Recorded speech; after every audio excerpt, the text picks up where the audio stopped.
অধিনায়কত্ব ছাড়ার ঘোষণা দিলেন নাজমুল হোসেন শান্ত। মান অভিমান থেকে নয়, বরং দলের ভালোর জন্য এই সিদ্ধান্ত জানিয়েছেন তিনি। ড্রেসিং রুমে তিনজন অধিনায়কের প্রয়োজন মনে করেন না নাজমুল হোসেন। টেস্টে ব্যর্থতার জন্য ধারাবাহিকতার অভাবকে দোষ দেন বিদায়ী অধিনায়ক। আমার একটা অ্যানাউন্সমেন্ট ছিল, আমি বাংলাদেশ দলের অ্যাজ এ টেস্ট ক্যাপ্টেন হিসেবে স্টেপ ডাউন করছি। আমি টেস্ট ফরম্যাটে আর কন্টিনিউ করতে চাই না। এবং শ্রীলঙ্কা সফরের আগে থেকেই গুঞ্জন ছিল ক্রিকেট পাড়ায়, বিশেষ করে আলোচনা না করেই ওয়ানডের নেতৃত্ব থেকে সরিয়ে দেওয়ায় অভিমান ছিল নাজমুল শান্তর। টেস্ট সিরিজ শেষ হতেই ঘোষণাও দিয়ে দিলেন তিনি। যদিও সিদ্ধান্তটা কোনো মান অভিমান থেকে নয়, বরং দলের ভালোর জন্য নিয়েছেন বলে দাবি নাজমুল শান্তর। এক ড্রেসিং রুমে তিন অধিনায়কের পক্ষে নন তিনি। আমি মনে করি যে তিনটা ক্যাপ্টেন এই ড্রেসিং রুমে যৌক্তিক, এটা এক ব্যক্তিগত মতামত।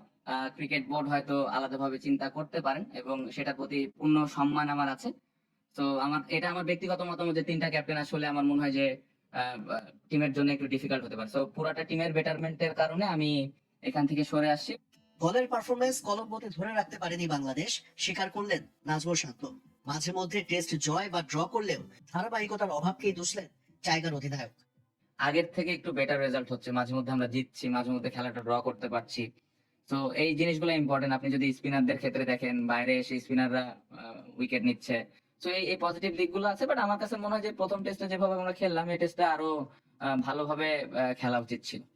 ঘরোয়া ক্রিকেটের কাঠামোকেও কাজ করা দাঁড় করিয়েছে নাজমুল শান্ত, যে কারণে বিজয়ের মতো ক্রিকেটার এনসিএল বিসিএল এ ভালো খেললেও জাতীয় দলে মুখ থুবড়ে পড়ছেন। ঘরোয়া ক্রিকেটকে নিজেদের স্কিল উন্নয়ন আর ভুল ত্রুটি শোধরানোর প্ল্যাটফর্ম হিসেবে কাজে লাগানোর পরামর্শ বাংলাদেশ অধিনায়কের। প্লেয়ারদেরই বুঝতে হবে যে আসলে আমি কোন চ্যালেঞ্জটা ফেস করবো ইন্টারন্যাশনালে। তো ওই অনুযায়ী ঘরোয়া ক্রিকেট যখন আমরা খেলবো, তখন ওই চিন্তা ভাবনাটা নিয়ে যেন আমরা খেলি এবং ওই প্র্যাকটিসটা যেন ওইখানে আমরা করি এবং ওই অনুযায়ী আমি যেন ইউটিলাইজ করার চেষ্টা করি ওই প্ল্যান গুলা। টেস্ট সিরিজের ব্যর্থতা ঘোচাতে এবার সাদা বলের ক্রিকেটে চোখ বাংলাদেশের।